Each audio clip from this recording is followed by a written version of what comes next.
I noticed you and Torgal had gone off somewhere. Take him for a walk, did you? You could say that.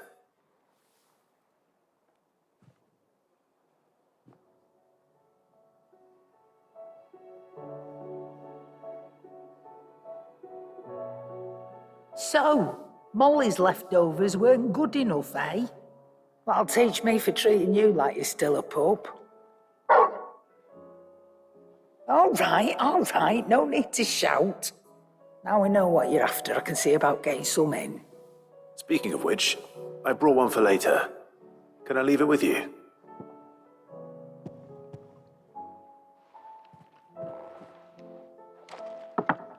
You can, aye.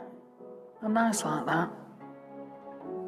In return, you can thank Tomes for me. The bloody know-it-all. I was just on my way to see him.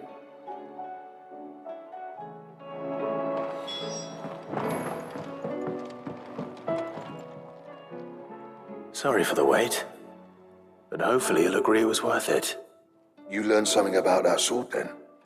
I did better than that.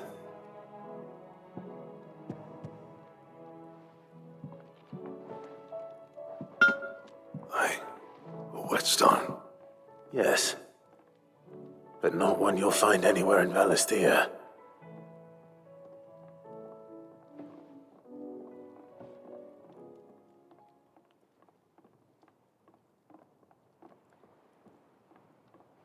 No wonder I couldn't get the same finish on the grinding wheel. One hit and all done, eh? Might not be so bad if all you ever fought were duels. Good luck on the battlefield. Your second opponent would be your last, no matter how good you were. Even so, is there some way it could be used to give the curse breakers an edge? I think so, yeah. With this whetstone and the right kind of steel, I could probably even make a twin of the blade to rattle me. But there'd be no replacing this little rock once I worn it down to a sliver. I reckon we get a dozen swords from it, if that. Swords that the curse breakers wouldn't know how to wield properly, and that would see them through a single fire piece. Nah, no point trying to copy that thing. Be about as much use as a wax anvil. But finishing our blades with a whetstone this fine, now that's something to consider. And what's finer than fallen masonry, eh? Or more hard-wearing, for that matter. Just imagine it. Good Valisthean steel with an edge as sharp as any found in the Outer Isles. I won't make a copy, nah. I'll make something much better. I'm sure the curse breakers will be delighted. Just don't push yourself too hard. Don't you worry about me, sunshine. I've been working day and night since I was half your age, and I'll still be here when you're long gone. Hey, thanks, Clive. I mean it. I owe you one, August too. It's good to know someone's looking out for me. You'll be happy to hear you said that. And I'll see that my debt to you's paid. First new blade I make's got your name on it. You come and find me when you've got the materials. Right? I will.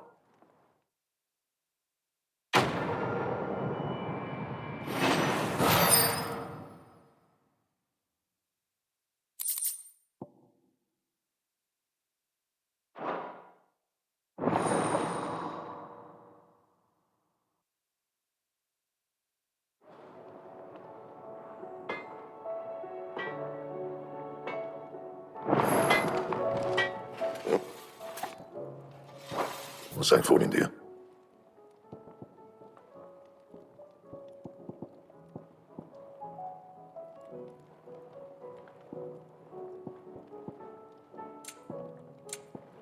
That it? Fine.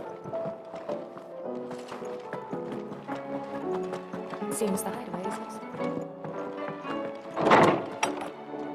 Is a storm coming soon? Ah, Clive. Were you able to locate your quarry? We were indeed, Lawsman. You pointed us in exactly the right direction. And Torgal's been a very happy hound ever since. Very good, very good. Lady Karen sends her thanks, by the way, for your part in solving the mystery. Ah. But that reminds me. After your last visit, I found myself pondering Torgal's talents. Do you recall our conversation concerning Lady Jill's role in Torgal's transformation? About how she somehow woke the power within him. Precisely that. A reasonable conclusion, I thought, but one which raised certain questions in my mind. You see, the Fenrir of legend served Shiva and Shiva alone. And while the powers attributed to him are certainly impressive, the records imply they are somewhat different in nature to those you described Torgal as having used. What are you suggesting? That Torgal may be the beneficiary of more than one icon's power. Consider that in addition to Lady Jill, he has served as a loyal companion to you, your brother, and even the late Cid. In short, the icons hitherto near at hand, or should I say at paw, have been diverse at plenty, and that number has only grown as the realm's dominance has fallen to your sword. One can but speculate as to how all of this has affected Torgal. He has seemed more fierce of late. And if I am not mistaken, he will grow fiercer still. We are fortunate indeed to be able to count him amongst our allies and not our adversaries. Oh, he's more than an ally. He's a friend.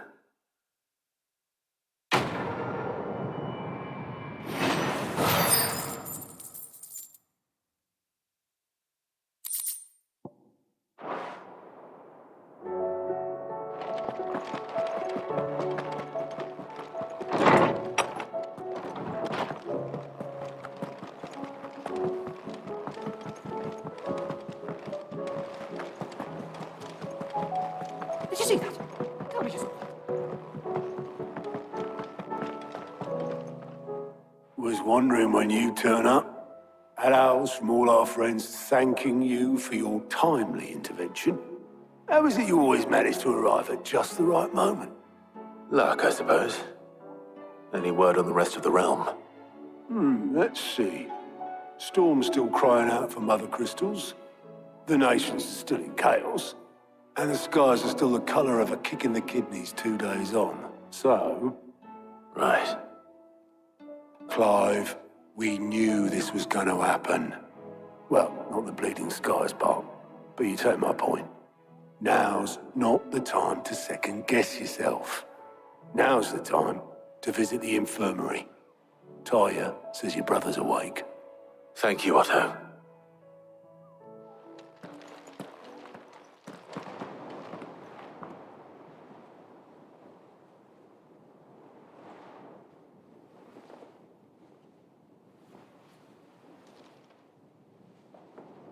So it was not Sylvester, but Olivier who served as Ultima's puppet.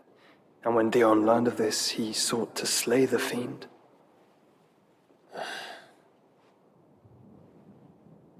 Only for his father to take the spear that would have freed him. Enough to drive a man to madness. Small wonder he hasn't stirred. I would be afraid to wake. Had I but reached out to him sooner, warned him of the threat Ultima posed. But now, both an empire and her prince lie broken. Joshua, what do you know of Ultima?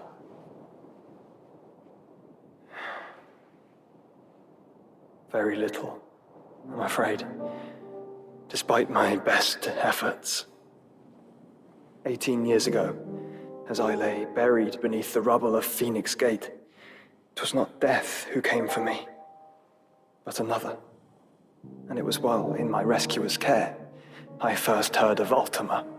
I've been chasing his shadow ever since. Ultima is driven by some deep, dark purpose, and for whatever reason, it would seem you are crucial to his designs. He will stop at nothing to have you, even if that means toppling an empire. But why me? What possible use could I be to such a creature? That is one of many answers that have eluded me. Yet, I am certain of this. It is not mere chance. You were chosen for a reason. All dominants carry within them the might of an icon. Nigh limitless power that is at once acutely limited. I wield fire, and only fire. And I only ice. 8 wardens for 8 elements. But you, Clive. You are different. You're special. Your abilities begin with the flames of Ifrit. But they do not end there. The fact Ifrit can even exist goes against everything we thought we knew of dominance. Perhaps Ultima has been waiting for one such as you, whose potential is truly limitless. I've encountered that thing several times now. If it or he, as you say, needs me, why hasn't he claimed me as he did the boy? Were I to hazard a guess, I'd say the two of you are somehow incompatible. His mind not properly attuned to your body. His mind. Mind, awareness, spirit, call it what you wish. But I believe Ultima to be an embodiment of the concept. This is why I struggle and fail to contain him here inside me. I'm sorry. Inside you? With every setting sun, I feel my strength wane. And though the Phoenix's flames mend the prison I have made for Ultima, they do so at a cost. We must find the means to bring an end to him before I meet my own. What were you thinking? It was that or let him take Clive. And I've always had a soft spot for my brother. But that doesn't mean you should sacrifice yourself to save me.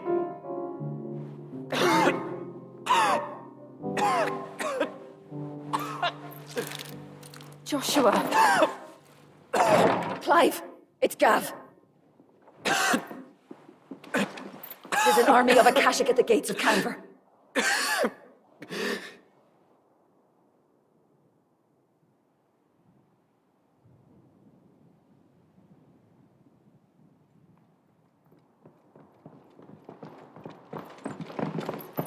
Well, what's the short of it? I thought Tyre told you. The capital of the Free Cities is under siege by an army of monstrosities. The City Guard are doing their best to stem the tide, but numbers ain't on their side. What of Lord Byron and Mid? Were they able to escape? No, but they're all right for now. They're hiding with Gav at midship. We have to get them out of there. And we shall. Otto, prepare a Stolas. Tell Gav to stay exactly where he is. Understood. Vivian, what's the swiftest route to the Free Cities? That sounds like a question for the map. Look here. This road, through Tabor, should provide the least trouble. Good. What a coincidence. Tabor is exactly where I'm bound. Joshua, bed is where you should be bound. You don't think I told him the exact same thing? Were Tyre not such a talented healer, I would surely have been inclined to agree. But, thanks to her ministrations, I feel I may safely rejoin my attendant, who was to wait for me in Tabor if we became separated. All right, we travel together. Clive! If he stays close to me, he'll be fine. Thank you, brother. I'll look after him.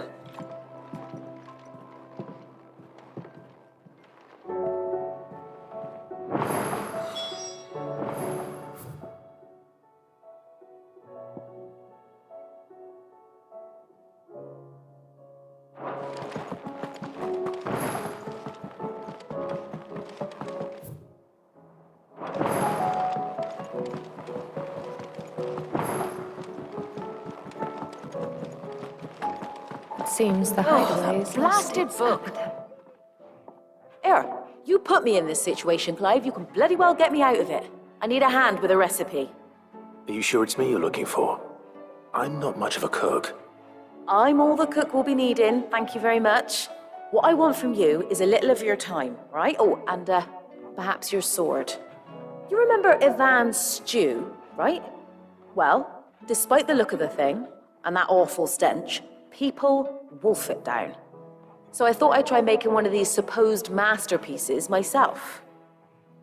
Had a peek at the book and gave it a go, but, well... It wasn't as straightforward as you'd hoped. Ivan had the same problem. Yeah, but this is my blooming kitchen, and I will not be outdone. So if you don't want to be seen as playing favourites, I suggest you lend me a hand.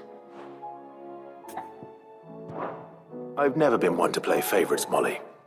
And I would be only too happy to lend you a hand. So, what's on the menu this time? A fried mortress of skyworm. That's one heck of a name, innit? Recipe seemed easy enough to an old hand like myself. Thought I'd followed it to a T. Only, turns out skyworm livers and drake's mint are not what I thought they were. At least I hope they're not, given the rancid mess they made. Ivan said the recipes in the culinary pilgrimage date back centuries. Who's to say the ingredients even exist anymore? Wow. That's a question for a scholar, wouldn't you say? Perhaps you know of one? Kindly old fella who haunts the shelves, maybe? Fine. I'll go and speak to Harpocrates. Perhaps he'll know something. And if he does, I'll see if I can find your ingredients for you. You do that. Lest we forget, you've got a reputation to uphold.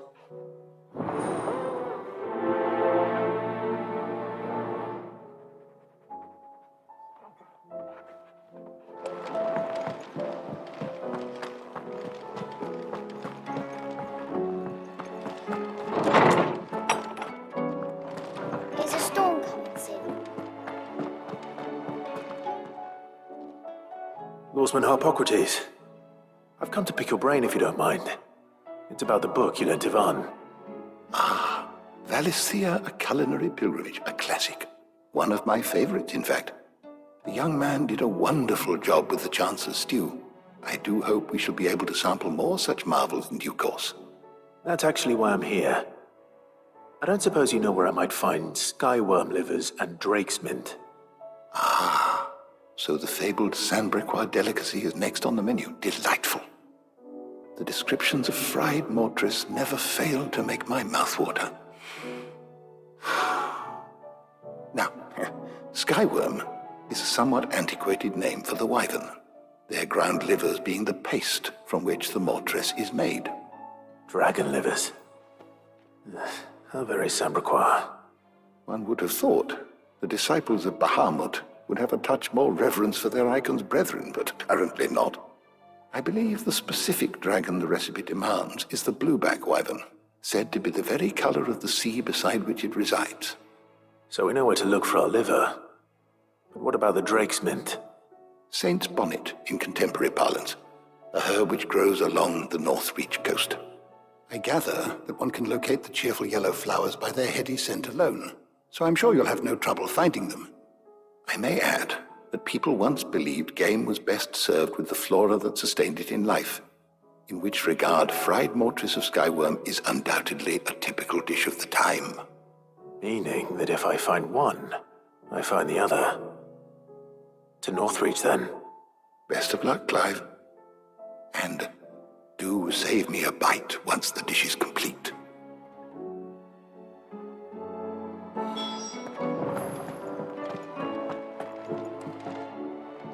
Sid, perhaps you can help me solve a mystery. I can certainly try. Who's gone missing this time? It's not who, but what. Mid-scales, the ones she made for her workshop. I borrowed them to teach the little ones about weight, and shortly after the lesson, they vanished. My first thought was that they'd taken them off somewhere to play, but when I asked, they swore they had nothing to do with their having disappeared. Which almost certainly means they had everything to do with it.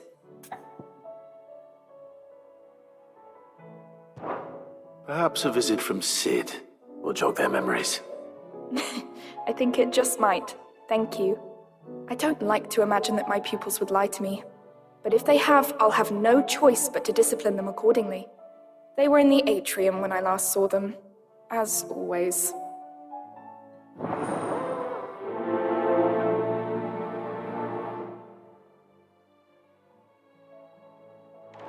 there be thunder?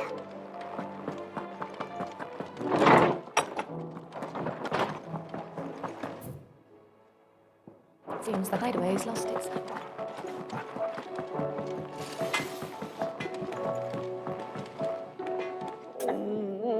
What am I gonna do?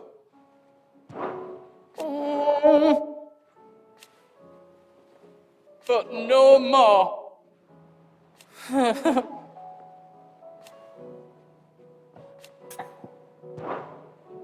Is everything all right, Goose? You seem more discomposed than usual. Oh, I don't know what that means, but I'm in a bit of a muddle. Oh, I think Nan might be in trouble, and she's... It's all right. You can tell me.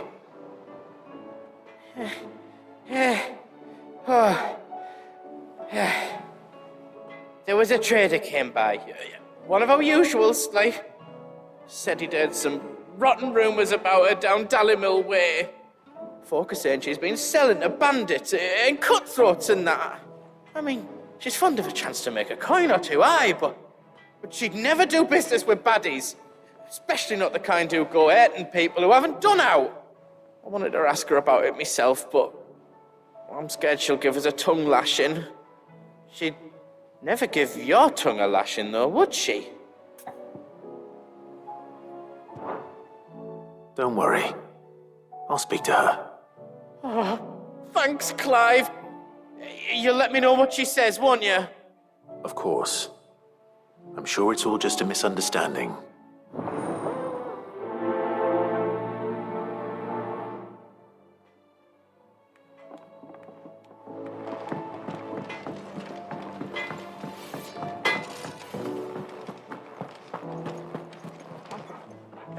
Lady Karen, how's business? Not nearly as foul as the weather. You're doing good trade then?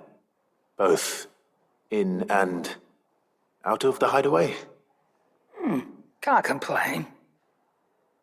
Wait, what exactly are you getting at?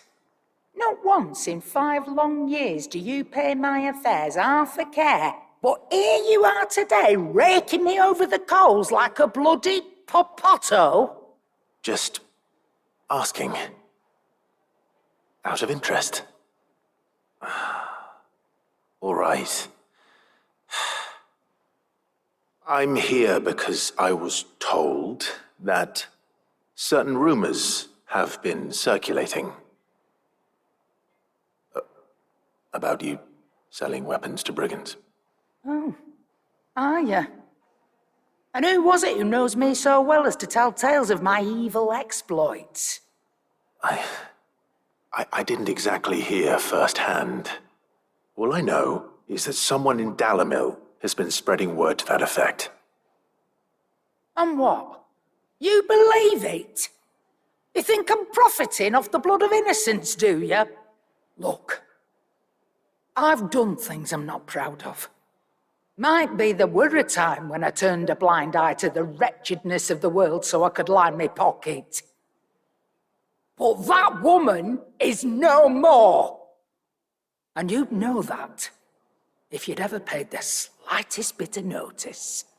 You're right, Lady Karen. I apologize. It was wrong of me to doubt you. No, it was.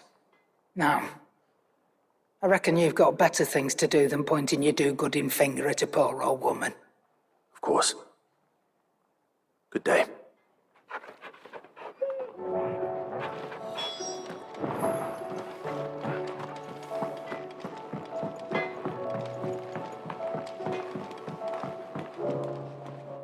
I spoke with Lady Karen. What did she say? That the rumors were unfounded, and that I was a fool for thinking they might hold any truth, along with some other things that made her feelings clear. And while it sounds like she may have done things she regretted in her past, she says those days are behind her. Oh, well, that's good. I knew Nan wasn't caught up in out bad. But why would people say she was? What did she ever do to them? It's not right. No, it's not. But people do things for all sorts of reasons. Perhaps we'll never know. Well, I'm going to find out. That trader, he said they were all talking about her in Dalimil. So that's where I'm going. I'll find someone who'll tell me, you'll see. Are you sure that's wise? Whoever's spreading these rumors means Karen ill. Oh, right. But that's why you'll be coming with me, isn't it, Clive? I suppose it is.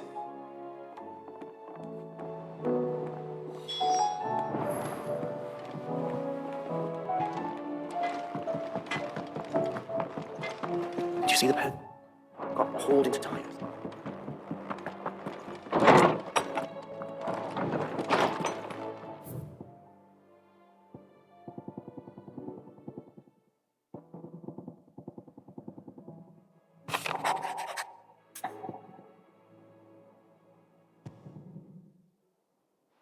Rutherford.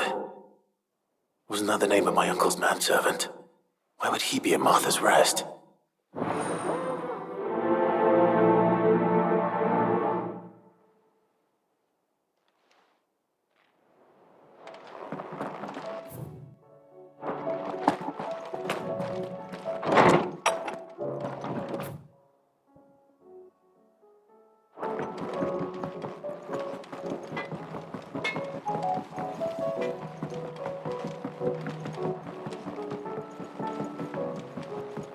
I heard the Emperor was impaled.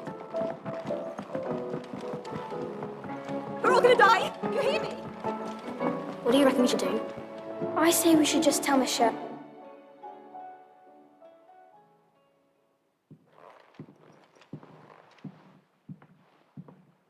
Sid!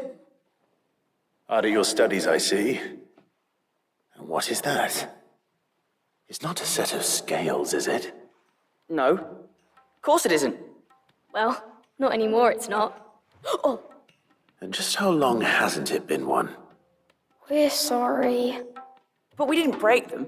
We dismembered them. Just like Miss Mididol showed us. Miss Mididol? Why would she have you dismembering her creations? Because that's the only way to become a ninja-neer. Miss Mididol said, the best way I see how something worked is to take it apart and put it back together again. Well, then your work is already half done. Carry on. About that. The taking apart was easy enough, but it's the putting back we can't work out. Speak for yourself. The heavy thing goes at the bottom. Then...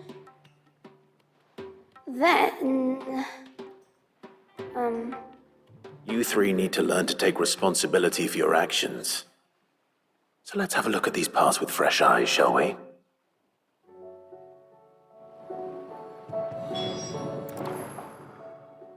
All right. Everything here was once part of Miss Mididol's scales. Every piece has its own role to play, and each is just as important as the others. If even one of them is missing, the scales won't work. So let's think about what those roles might be. You already know one of the pieces. The body. Its role is to support everything else. But what of the others?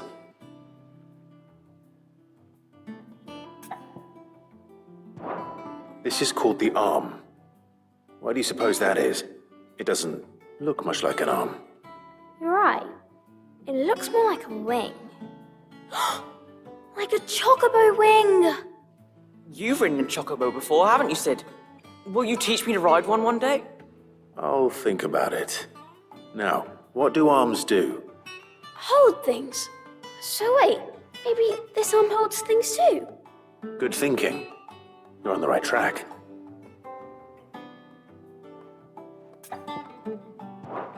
These round parts are called the pans. You all know what a pan is, don't you? I do. Molly uses them in the kitchens to fry bangers. But these aren't for frying bangers, you idiot. They're for weighing stuff. But what if I wanted to weigh Goots? I don't think he'd fit on that little thing. Probably not. What are the chains for? Holding the pans up? Well spotted. which means something must hold the chains up in turn.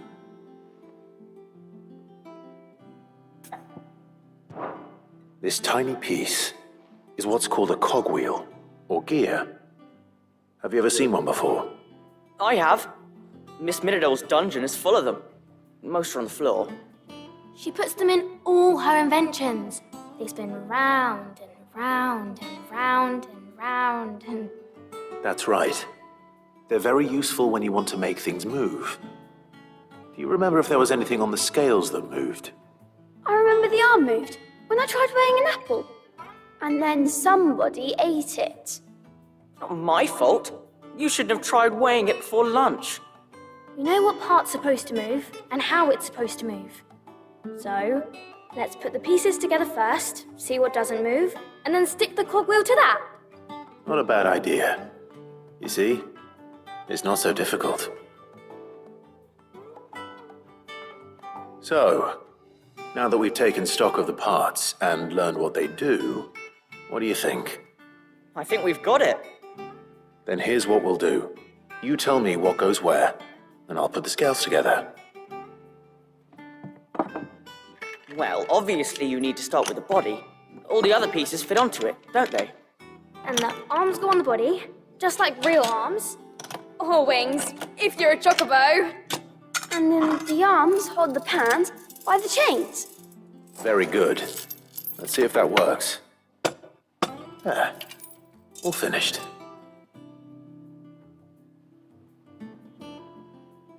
Yes!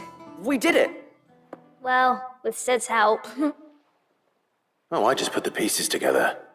It was you three engineers who showed me how. That's right. We're Miss Minadol's hairs. Her hairs? Yeah, hairs for the future. She's showing us her secrets now, so we can help out the Hideaway when we're older. What do you think, Sid? Are we almost ready? With a little more help from Miss Minadol and Miss Shirley, I'd say it won't be long at all. You hear that? It won't be long. Until then, though, do try to be honest with Miss Shirley.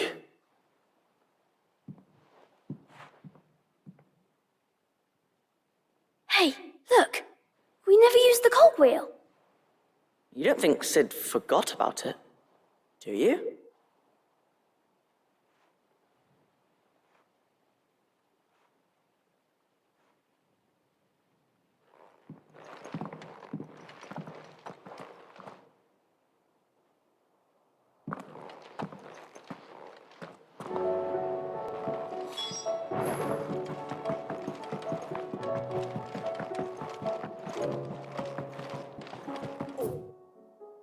This fuss over a few.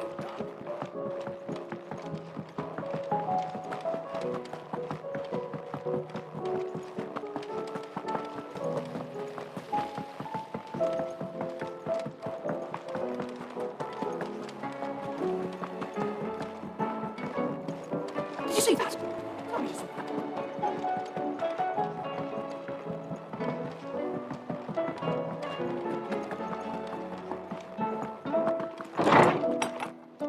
Is a storm coming, Sid?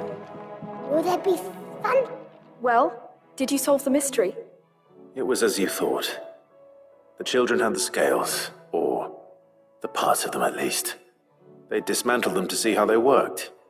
Oh, no, Mid will have my head. Thankfully she won't. This might even have been her idea, although I was the one who ended up teaching the lesson. I'm so sorry, Sid. I know how busy you are. I shall see that the children are properly punished. Please, there's no need.